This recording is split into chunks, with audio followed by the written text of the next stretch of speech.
स्वागत है आपका हमारे चैनल पे। आज हम लोग बात करेंगे बिहार स्पेशल से संबंधित इंपॉर्टेंट फैक्ट्स और फैक्ट्स के साथ इस पे आधारित क्या इंपॉर्टेंट एमसीक्यू क्वेश्चन बन सकते हैं उनको भी देखेंगे।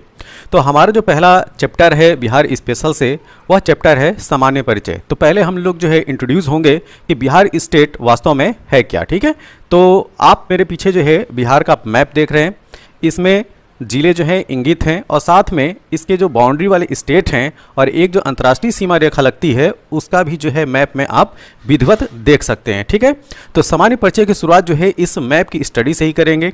और ध्यान दीजिए, कोई भी स्टेट हो, ठीक, स्टेट पीएससी की तैयारी कर रहे हो या स्टेट स्पेसिफिक कोई भी एग्जाम आप दे रहे हो, तो उसके लिए सबसे इंपॉर्टेंट होता है उस स्टेट का मैप को अच्छी तरीके से जानना। ठीक है, और उस स्टेट के मैप में आपको विधिवत जो जिले हैं एक एक जिले की जानकारी आपको होना जरूरी होता है, क्योंकि वो जो एग्जाम होता है चूंकि स्टेट स्पेसिफिक होता है तो जिले स्तर की इंफॉर्मेशन जो है पूछी जाती है और यहाँ तक कि कभी कभी ब्लॉक लेवल की भी इंफॉर्मेशन पूछी जाती है। तो इसी क्रम में सबसे पहले हम लोग क्या देखेंगे, ये बिहार का मैप। आप बिहार के मैप में अगर आप ऑब्जर्व कर रहे होंगे तो इसकी स्थिति और इसकी जो आकृति है, ठीक है, तो पहले हम आकृति की अगर बात किया जाए तो ये चतुर्भुजाकार आकृति के रूप में दिखाई पड़ रहा है। ठीक है, जैसे कि इस तरह से देखिए, ठीक, इसका एक्सटेंशन जो है एक मतलब कि जो क्वाड्रेट है उसकी तरीके से जो है इसकी आकृति है। और ईस्ट वेस्ट नॉर्थ साउथ उसको अगर हम बात करें तो इसके नॉर्थ में, ठीक है, नॉर्थ में नेपाल की सीमा लगती है जो कि अंतर्राष्ट्रीय सीमा है, किसके साथ, नेपाल के साथ। अगर हम साउथ की बात करें, ठीक है, इधर तो नॉर्थ हो गया, साउथ की बात करें तो इसका जो सदर्न डिस्ट्रिक्ट है वो है झारखंड। अब इसी क्रम में वेस्ट की अगर हम बात करें, ठीक है, पश्चिम, तो पश्चिम में है उत्तर प्रदेश। अगर हम ईस्ट में बात करें तो ईस्ट में है पश्चिम बंगाल। तो नॉर्थ, साउथ, ईस्ट और वेस्ट। नॉर्थ में क्या, अंतर्राष्ट्रीय सीमा रेखा किसके साथ लगी हुई है, नेपाल की साथ लगी हुई है। और ईस्ट में बात करें, ठीक, वेस्ट में बात करें तो उत्तर प्रदेश है, साउथ में बात करें तो झारखंड स्टेट है और ईस्ट में बात करें तो पश्चिम बंगाल है। तो तीन राज्यों के साथ इसकी सीमा रेखा लगती है और जो नॉर्थ वाली सीमा रेखा है वह नेपाल देश के साथ लगती है। अब हम बात करेंगे कि ये जो स्टेट हैं उनके साथ बिहार के कौन कौन से जिले जो है अपना बाउंड्री शेयर करते हैं। ठीक है, तो सबसे पहले हम लोग बात करेंगे उत्तर प्रदेश की। तो उत्तर प्रदेश के साथ बिहार के लगने वाले जिलों वेस्ट चंपारण, गोपालगंज, सीवान, सारण, इधर देखिए यहाँ पे ये जो है भोजपुर, भोजपुर जो है यहाँ थोड़ा सा लगता है, भोजपुर, बक्सर और कैमूर। और एक और चीज़ यहाँ पे थोड़ा सा टच करता है रोहतास। तो कितने जिले हो गए, एक वेस्ट चंपारण, एक गोपालगंज, दो सीवान, तीन सारण, चार भोजपुर, पाँच बक्सर, छः कैमूर, 7 और रोहतास 8। तो उत्तर प्रदेश के साथ बिहार के 8 जिले जो हैं अपनी सीमा साझा करते हैं। तो यहाँ पे हम 8 लिख दिए, 8 जिले हो गए। ठीक है, उसी तरीके से हम लोग बात करेंगे झारखंड के साथ कितने जिले बिहार के लगते हैं। ठीक है, तो झारखंड के साथ हम लोग जो है ईस्ट टू वेस्ट देख लेते हैं। ठीक, तो झारखंड के साथ ये हो गया कटिहार, भागलपुर, बांका, जमुई, नवादा, गया, औरंगाबाद और इधर हो गया रोहतास। तो कितने जिले हो गए, कटिहार 1, भागलपुर 2, बांका 3, जमुई 4, नवादा 5, गया 6, औरंगाबाद 7 और रोहतास 8। तो झारखंड के साथ भी जो जिलों की लगने वाली संख्या है वो है 8। अब हम बात करेंगे पश्चिम बंगाल के साथ। ठीक है, इसको थोड़ा सा क्लीन कर देते हैं। पश्चिम बंगाल के साथ कितने बिहार के जिले जो है वो सीमा रेखा जो है साझा करते हैं।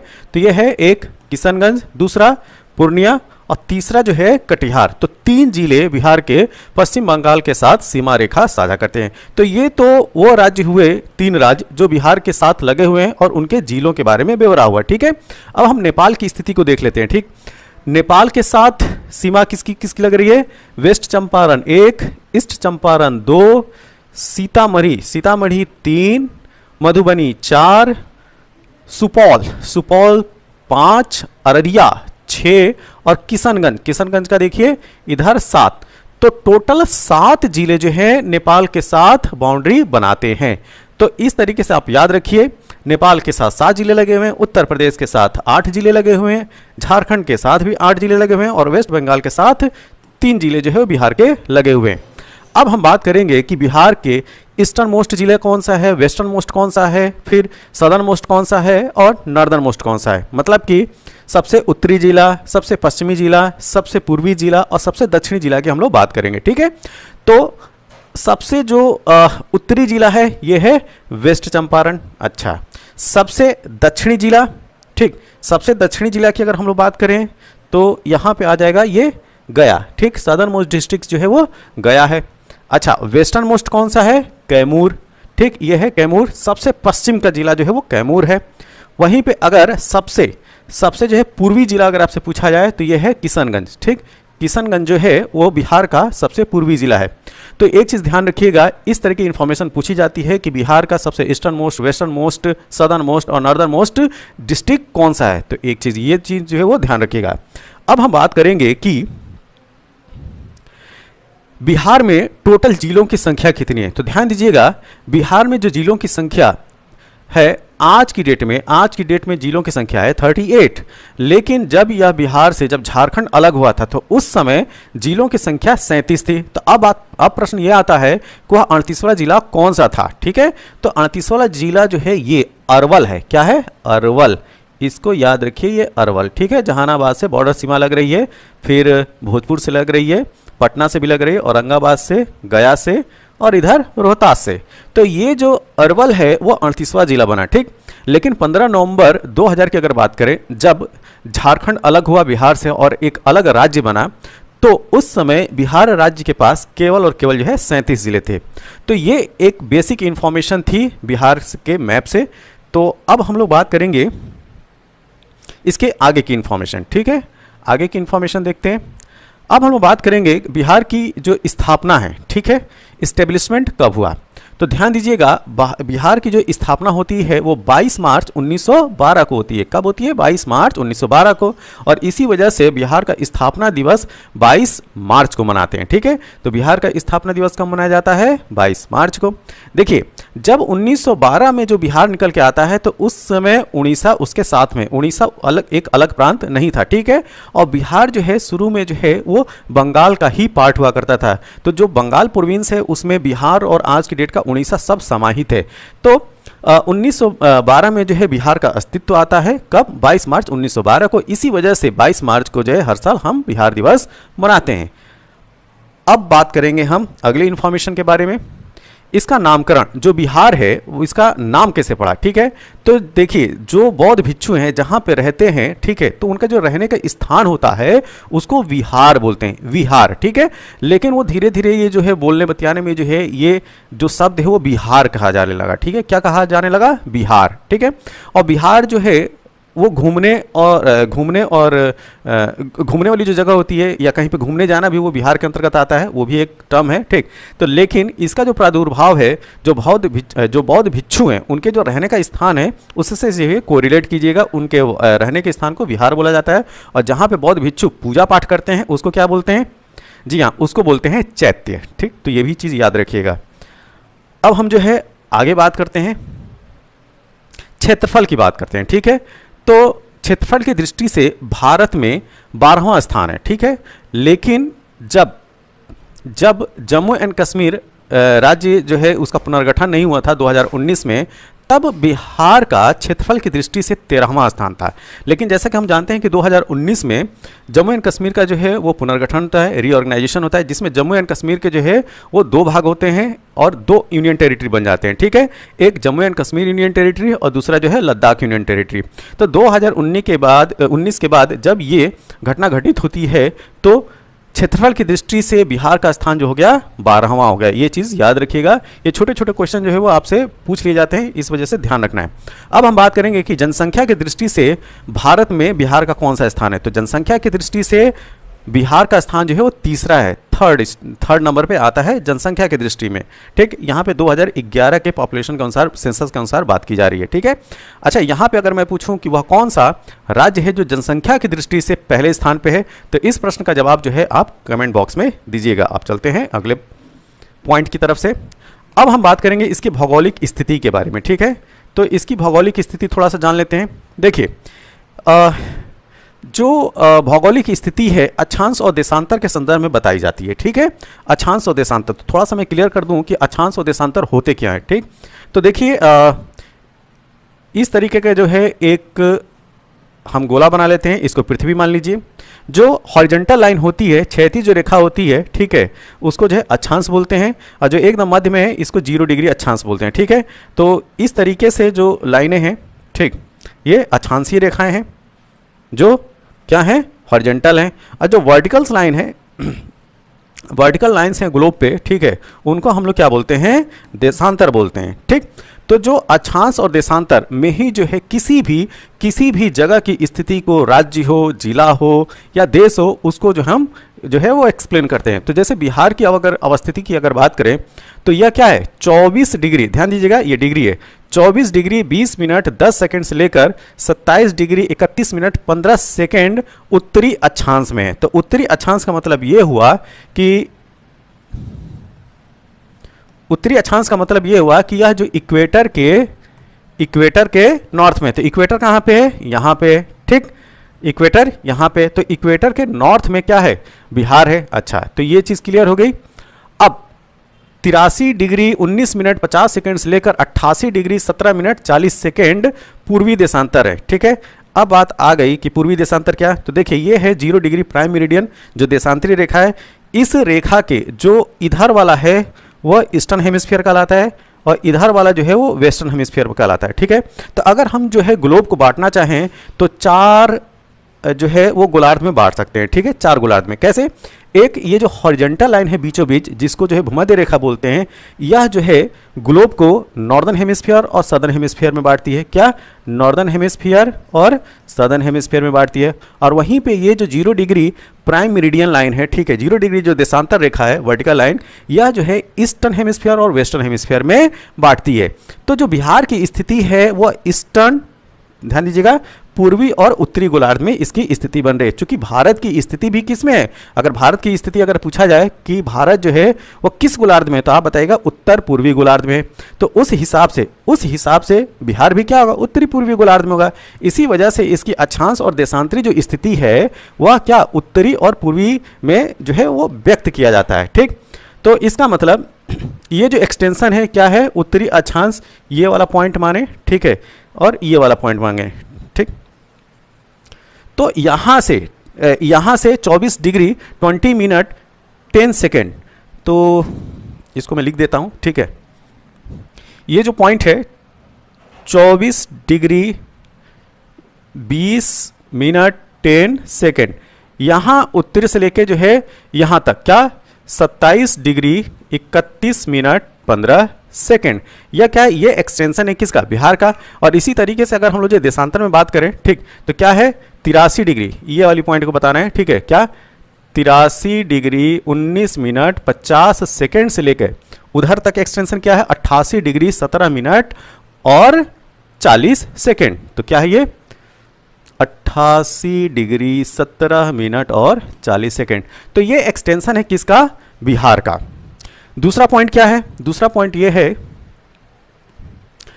कि इसका क्षेत्रफल कितना है, ठीक है। तो अगर आपसे पूछा जाए कि बिहार का क्षेत्रफल कितना है, तो 94,163 स्क्वायर किलोमीटर, 94,163 स्क्वायर किलोमीटर इसका क्षेत्रफल है। अब इसमें जो है ये बात पूछी जाए कि इसका जो है रूरल एरिया कितना है और अर्बन एरिया कितना है, मतलब कि ग्रामीण क्षेत्रफल कितना है और शहरी क्षेत्रफल कितना है। तो इसमें से 92,257.51 स्क्वायर किलोमीटर जो है ग्रामीण क्षेत्रफल है, और वहीं पे मात्र, ध्यान दीजिएगा, मात्र 1,905.49 स्क्वायर किलोमीटर जो है वो शहरी क्षेत्रफल है। इसका मतलब बिहार जो है एक जो है रूरल जो है वो स्टेट है, ठीक है, मतलब मोर डोमिनेंट क्षेत्रफल किसका है, रूरल का, ठीक है, ग्रामीण क्षेत्रफल है। अच्छा, अगर लंबाई की बात की जाए उत्तर से दक्षिण, ठीक, तो उत्तर से दक्षिण का मतलब ये, ठीक है, तो नॉर्थ टू साउथ जो लेंथ है बिहार की वो है 345 किलोमीटर, कितना, 345 किलोमीटर। अच्छा, पूरब से पश्चिम की जो चौड़ाई है वो 483 किलोमीटर। कितना? 483 किलोमीटर। इसका मतलब कि जो पूरब से पश्चिम का जो एक्सटेंशन वो ज़्यादा है और नॉर्थ टू साउथ जो है वो कम है। तो ये जो है भौगोलिक स्थिति हो गई किसकी? बिहार की। अब आगे की इंफॉर्मेशन देखते हैं। अब हम बात करेंगे इसके पॉलिटिकल सिनेरियो की। ठीक, तो शासन पद्धति की अगर बात किया जाए बिहार में, तो क्या यहाँ पे संसदीय शासन प्रणाली है, और संसदीय शासन प्रणाली जो है वो पूरे भारत में है। ठीक, तो चूंकि भारत का ही राज्य है तो यहाँ पे भी क्या है? संसदीय शासन प्रणाली है। अब ये प्रश्न आता है कि संसदीय शासन प्रणाली क्या होती है? संसदीय शासन प्रणाली वह होती है जिसमें जो लेजिस्लेचर होते हैं, ठीक ठीक, विधायिका जो है वह उत्तरदायी विधायिका होती है। ठीक है, वह संसद के प्रति उत्तरदायी होगी। तो यहाँ पे क्या होगा? यहाँ पे क्या होगा? स्टेट में तो जो लेजिस्लेटिव असेंबली है उसके प्रति जो है एमएलए जो है उत्तरदायी होते हैं। तो संसदीय व्यवस्था जो है एक उत्तरदायी सरकार होती है जिसमें लेजिस्लेचर जो है वह हाउस के या सदन के प्रति जो है उत्तरदायी होते हैं। ठीक, द्विसदनी बात की गई है। द्विसदनी का मतलब इसमें जो है दो हाउस होंगे। ठीक, एक होता है विधानसभा और दूसरा है विधान परिषद। ठीक, तो भारत में जो है कुछ ही राज्य हैं जहां पे द्विसदनीय व्यवस्था है, जैसे बिहार हो गया, महाराष्ट्र हो गया, उत्तर प्रदेश। ठीक, तो विधानसभा और विधान परिषद दो हाउस वाला अगर कोई स्टेट है तो ये बिहार है। ये चीज़ याद रखिए। अगर आपसे पूछा जाए कि बिहार में कुल लोकसभा की सीटें कितनी हैं तो वो 40 हैं। अगर इसमें पूछा जाए कि कितनी रिजर्व सीटें हैं तो इनकी संख्या 6 है। राज्यसभा की सीटों की संख्या कितनी है? 16 है। ये प्रश्न पूछे जाते हैं, इस वजह से ये जो आंकड़े हैं आपको याद रखना है। ठीक, अच्छा, विधानसभा में सदस्यों की संख्या, जो लेजिस्लेटिव असेंबली है उसमें सदस्यों की संख्या कितनी है? 243। ठीक, कब? 15 नवंबर 2000 के बाद। ये बात क्यों लिखी गई है? क्योंकि 15 नवंबर 2000 को बिहार से झारखंड एक अलग राज्य बन गया था। ठीक है, तो अब जो है बिहार में जो विधानसभा की जो सीटें हैं वो 243 हैं। ठीक, 243। विधानसभा में सुरक्षित सीटें कितनी हैं? 40। तो यहाँ पे देख लीजिए, लोकसभा में जो सुरक्षित सीटें हैं, रिजर्व सीटें हैं वो 6 हैं, जबकि विधानसभा में टोटल जो सुरक्षित सीटें हैं वो 40 हैं, जिसमें से एससी की 38 सीट सुरक्षित है और एसटी की 2। ये पॉइंट बहुत ध्यान से जो है अपने दिमाग में रखना है। अच्छा, विधान परिषद जो लेजिस्लेटिव काउंसिल है उसकी कुल कितनी संख्या? ये है 75। तो याद रखिएगा, जो विधानसभा की टोटल सीटें 243, विधान परिषद की टोटल सीटें 75 और विधानसभा में कुल सुरक्षित सीटें 40, जिसमें एससी की 38 और एसटी की 2। लोकसभा में सुरक्षित सीटें 6, लोकसभा में कुल सीटें 40, राज्यसभा में कुल सीटें 16। तो ये चीज़ जो है आपको ध्यान रखना है। अब चलते हैं अगले इन्फॉर्मेशन के प्रति। एडमिनिस्ट्रेशन के बारे में देख लेते हैं। ठीक, यहाँ पे प्रमंडल चलता है। ठीक है, जैसे उत्तर प्रदेश में मंडल है उसी तरीके से बिहार में प्रमंडल। तो प्रमंडलों की संख्या है 9। जो प्रमंडल हैं उनके नाम जो है वो देख लीजिए: मगध, पटना, मुंगेर, दरभंगा, पूर्णिया, तिरहुत, सारण, भागलपुर और कोसी। ये जो है 9 प्रमंडल हैं। इन 9 प्रमंडल का नाम जो है आपको याद रखना है। ठीक, जिलों की संख्या कितनी है? 38। 38वां जिला कौन सा है? अरवल, जिसको मैप में हम देख चुके हैं। अनुमंडलों की संख्या है 101। महानगरों की संख्या मात्र 1 है, केवल और केवल जो है महानगर पटना ही है, जो कि बिहार की राजधानी है। प्रखंड अंचल कितने हैं? 534। पंचायतों की संख्या 8406। वर्तमान में 8406 जो है वो पंचायतें हैं। राजस्व ग्राम इनकी संख्या है 45,103। जो राजस्व ग्राम है, ठीक, रेवेन्यू विलेज, उनकी संख्या है 45,103। तो ये जो बेसिक इंफॉर्मेशन थी प्रशासनिक से। ठीक है, अब थोड़ा हम जो है वो प्राकृतिक यहाँ पे जो है नेचर कैसा है इसको देख लेते हैं। जलवायु, अगर आपसे पूछा जाए कि बिहार की जलवायु कैसी है तो मानसूनी है। ठीक है, तो मानसूनी मतलब विशेष टाइम पीरियड में जो है वो बारिश इसको मिलती है, तो वो टाइम पीरियड क्या आता है? यही जून, जुलाई, अगस्त वाला टाइम पीरियड। ठीक है, तो यहाँ की जो जलवायु है, क्लाइमेट है, वो मानसूनी टाइप की है। ऋतुएं, यहाँ पे तीनों ऋतु पाई जाती हैं: ग्रीष्म ऋतु, वर्षा ऋतु और शीत ऋतु। अगर प्राकृतिक प्रदेश की बात की जाए, ये जो है पूछा जा सकता है। ठीक है, नेचुरल जो रीजन कितने हैं, प्राकृतिक प्रदेश कितने हैं, तो बिहार को 3 भू आकृतिक प्रदेशों में बांटा जा सकता है। कौन सा? एक नॉर्दर्न वाला शिवालिक श्रेणी, फिर उसके बाद बिहार का मैदान और दक्षिण का पठारी क्षेत्र। तो अगर इस तरीके से आप बिहार को समझिए, ठीक, तो ऊपर जो है शिवालिक श्रेणी हो गया, बीच में जो है वो बिहार का मैदान हो गया और साउथ में जो है दक्षिण का पठारी क्षेत्र होगा, जो कि झारखंड से लगा हुआ है। तो इस तरीके से हम जो है कंसिडर कर सकते हैं किसको? बिहार के भू आकृतिक प्रदेशों को। अगर आपसे पूछा जाए कि जो बिहार है उसमें वनों के प्रकार में किस तरीके के वन पाए जाते हैं, तो दो तरीके के वन जो है यहाँ पे मुख्यतः है, एक आर्द्र पर्णपाती वन और दूसरे जो है शुष्क पर्णपाती वन। तो यहाँ पे जो वन है वो क्या है, पर्णपाती टाइप के हैं, ठीक है, आर्द्र हो या शुष्क हो, कैसे हैं, पर्णपाती। अब बात आती है कि मास्टर ये बताओ कि पर्णपाती का मतलब क्या होता है। तो पर्णपाती का मतलब ये होता है कि वह पेड़ जो अपनी जो पत्तियां हैं वर्ष में एक बार जरूर गिरा देते हैं, तो उनको जो है हम पर्णपाती कहते हैं, ठीक है। तो जैसे फरवरी मार्च में जो है बसंत की ऋतु आती है, तो उसमें आप देखते हो कि बहुत सारे पेड़ जो है अपनी पत्तियों को गिरा देते हैं, फिर नई नई जो है पत्तियां जो है उन पेड़ों पे आती हैं। तो इस तरह के जो वन पाए जाएंगे उनको हम क्या बोलेंगे, पर्णपाती वन बोलेंगे, ठीक है। तो आर्द्र और शुष्क दोनों तरीके के पर्णपाती वन यहाँ पे पाए जाते हैं। अच्छा, इसके साथ में जो प्रमुख वन्यजीव हैं, वन्यजीव अभयारण्य, उनकी बात कर लेते हैं। एक चीज़ मैं यहाँ पे क्लियर कर दूं, जो भी आप लोग देख रहे हो एक जनरल इंट्रोडक्शन है, ठीक है। इस हर एक पॉइंट पे जो है एक अलग सेपरेट जो है हमारा लेक्चर आएगा, ठीक। जैसे कि अभी हम जैसे वन्यजीव अभयारण्य की बात कर रहे हैं, तो हमारा एक सेपरेट वीडियो आएगा जिसमें हम लोग जो है बिहार के वन्यजीव अभयारण्य की ही बात करेंगे। फिर इससे पहले जो एडमिनिस्ट्रेशन सेटअप की अगर बात करें, जो देखा आप लोगों ने, तो स्पेशल जो है हमारा एडमिनिस्ट्रेशन पे आएगा। फिर हिस्ट्री से रिलेटेड एक सेपरेट वीडियो आएगा, ठीक। तो ये एक जनरल इंट्रोडक्टरी वीडियो है बिहार का, ठीक। तो देख लेते हैं गौतम बुद्ध अभयारण्य, ठीक, या गया जिले में। कहाँ पे है गौतम बुद्ध अभयारण्य, गया जिले में। वाल्मीकि नगर अभयारण्य कहाँ पे है, पश्चिमी चंपारण में। फिर से देखिए, वाल्मीकि नगर अभयारण्य पश्चिमी चंपारण में। परमान डॉल्फिन अभयारण्य ये है अररिया में। भीम बांध अभयारण्य मुंगेर में है। कांवर झील पक्षी अभयारण्य कहाँ है, बेगूसराय में। गोगा बिल पक्षी अभयारण्य कहाँ है, कटिहार में। कैमूर अभयारण्य रोहतास में। ध्यान दीजिएगा, कैमूर जिला है लेकिन कैमूर अभयारण्य जो है वो रोहतास में है, ये जो है कंफ्यूजन क्रिएट करेगा। विक्रमशिला गांगे डॉल्फिन अभयारण्य ये है भागलपुर में। फिर से देखिए, विक्रमशील गांगे डॉल्फिन अभयारण्य जो है वो भागलपुर में है। तो यहाँ पे जो डॉल्फिन अभयारण्य है उनका जो है नाम थोड़ा ढंग से जो है हमें याद रखना है। क्या, एक तो ये परमान डॉल्फिन अभयारण्य अररिया में है, दूसरा ये जो है विक्रमशिला गांगे डॉल्फिन अभयारण्य ये जो है भागलपुर में। तो ये चीज़ जो है हम क्लियर करके रखेंगे। अब चलते हैं, अगली इन्फॉर्मेशन हमारे पास क्या है। ओके, ये काफ़ी इंपॉर्टेंट है, ठीक है। कभी कभी क्या होता है कि जो राजकीय चिन्ह है, ठीक, स्टेट सिंबल है, वो वहाँ से प्रश्न पूछे जा सकते हैं। तो इसको जो है एक सरसरी निगाह से देख लेते हैं। अच्छा, अगर आपसे पूछा जाए कि भारत के संविधान की 8वीं अनुसूची में शामिल बिहार की कौन कौन सी भाषाएं हैं, ठीक है, ये आपको बताना है। तो हिंदी, उर्दू और मैथिली। एक्चुअली में देखिए 22 जो है वो ऑफिशियल लैंग्वेज हैं, जो कि 8वीं अनुसूची जो 8th शेड्यूल है कॉन्स्टिट्यूशन का उसमें वह वर्णित हैं। तो उनमें से जो 3 है, हिंदी, उर्दू और मैथिली, ये जो है बिहार की भाषाएं, ये याद रखिएगा। अच्छा, बिहार का राजकीय पुष्प क्या है, गेंदा है। पशु कौन सा है, बैल है। पक्षी गौरैया। वृक्ष बोधि वृक्ष, पीपल का नाम याद रखिएगा। खेल कबड्डी यहाँ का राजकीय खेल है, ठीक, स्टेट गेम है। नृत्य जाट जाटिन यहाँ का जो है वो स्टेट डांस है। राजकीय फल मैंगो आम।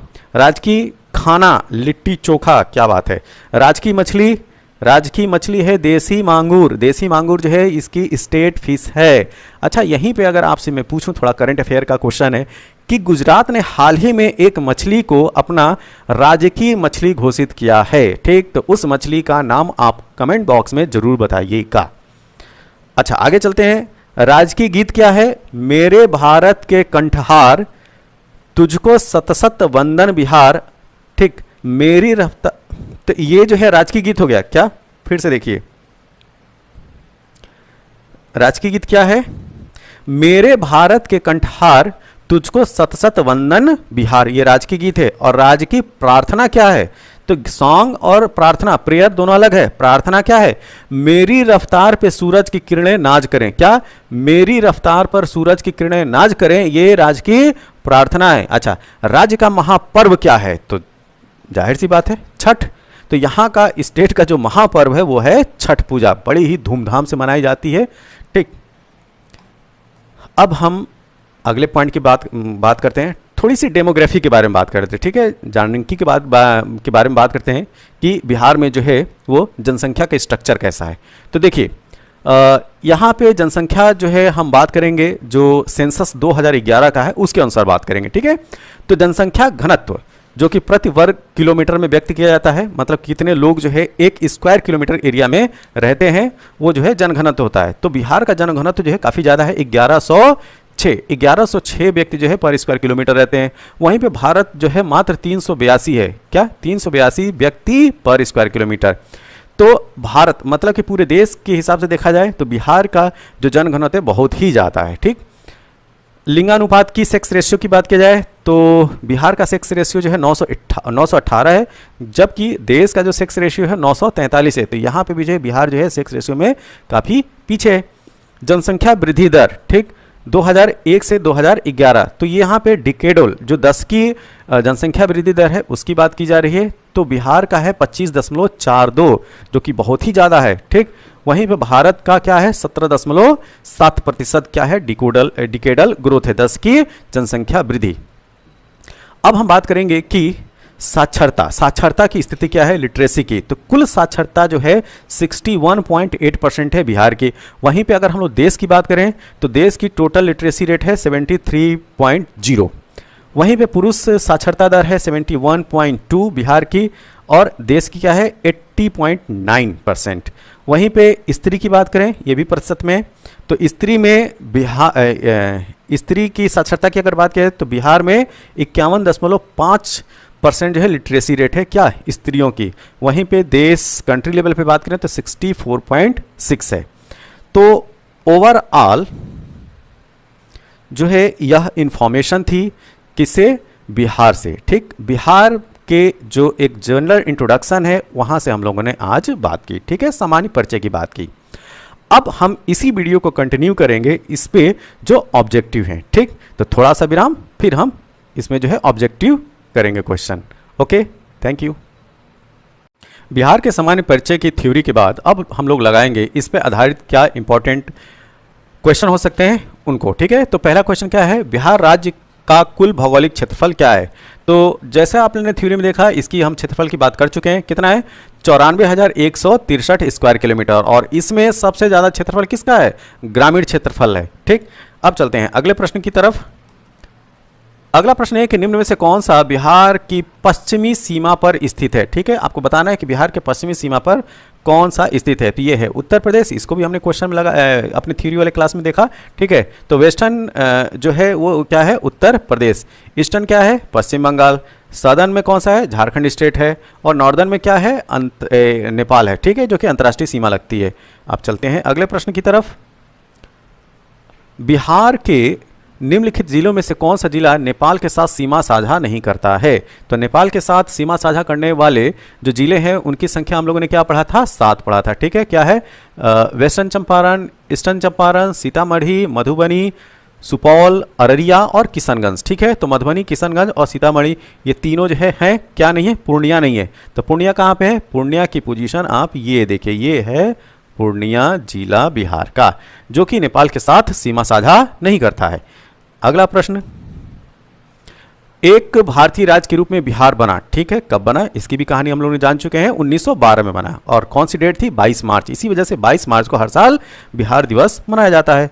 अगला प्रश्न, बिहार की द्वितीय राजभाषा क्या है। तो द्वितीय राजभाषा है उर्दू, और यह जो है वो सेकेंड ऑफिशियल लैंग्वेज कब बनी थी, यह बनी थी 1981 में, क्या 1981 में।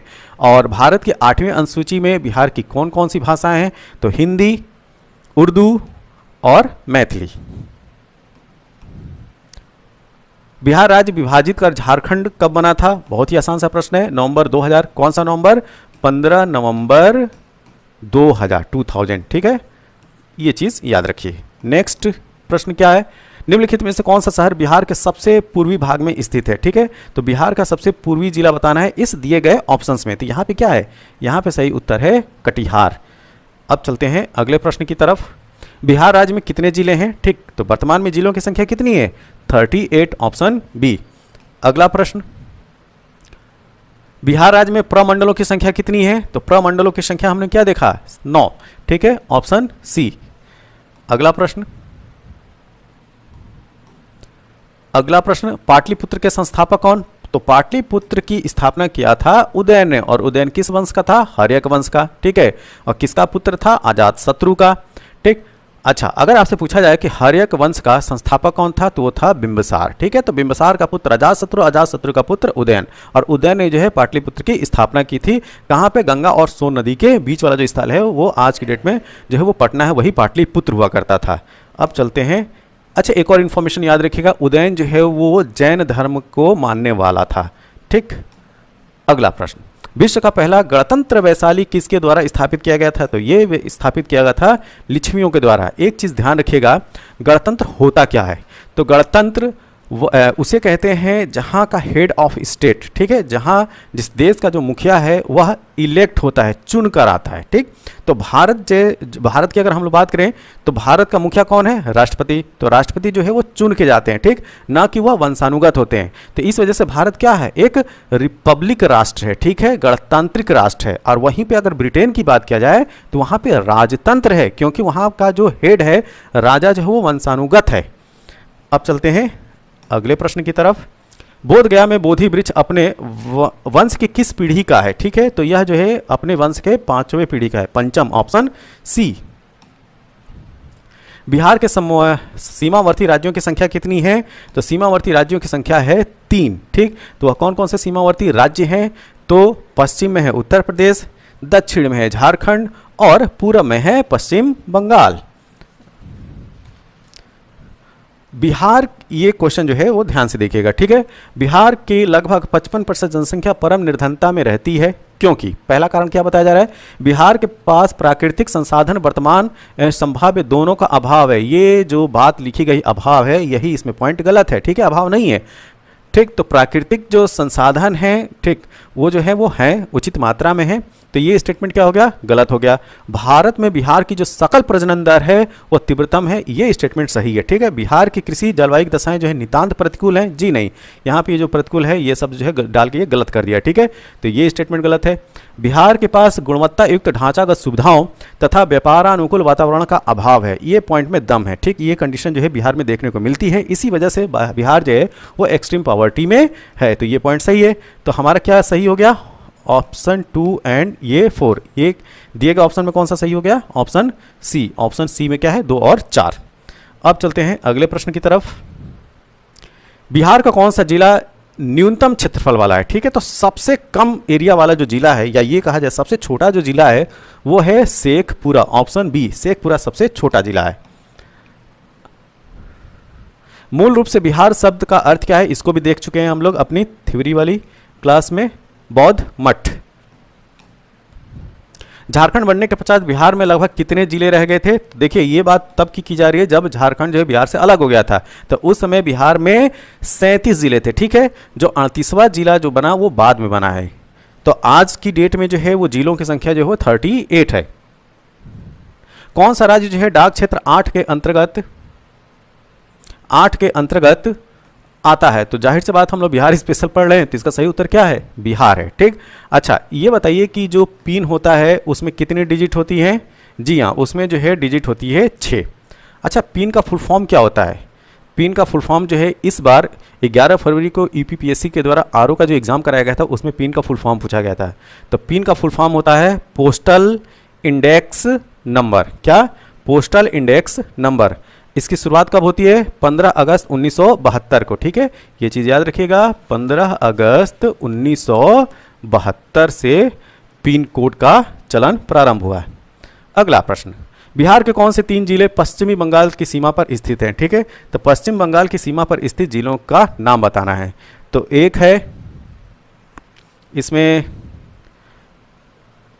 कटिहार, पूर्णिया और किशनगंज। कटिहार, पूर्णिया और किशनगंज, ये जो 3 जिले हैं वो पश्चिम बंगाल की सीमा से लगते हैं, ठीक। ओके, ये लास्ट था, ठीक। तो ये जो इन्फॉर्मेशन थी वह एमसीक्यू प्लस थ्योरी सबको लेके जो है वो इन्फॉर्मेशन बिहार स्पेशल में बिहार के एक सामान्य परिचय से संबंधित था, ठीक है। तो यह वीडियो कैसा लगा? जैसा भी लगा हो आप अपने सुझाव जो है कमेंट बॉक्स में जरूर दें, और इस वीडियो की पीडीएफ के लिए आप हमारे Telegram channel the Prayagraj institute को ज्वाइन कीजिए और इस वीडियो की पीडीएफ को प्राप्त कीजिए। तब तक के लिए थैंक यू, धन्यवाद।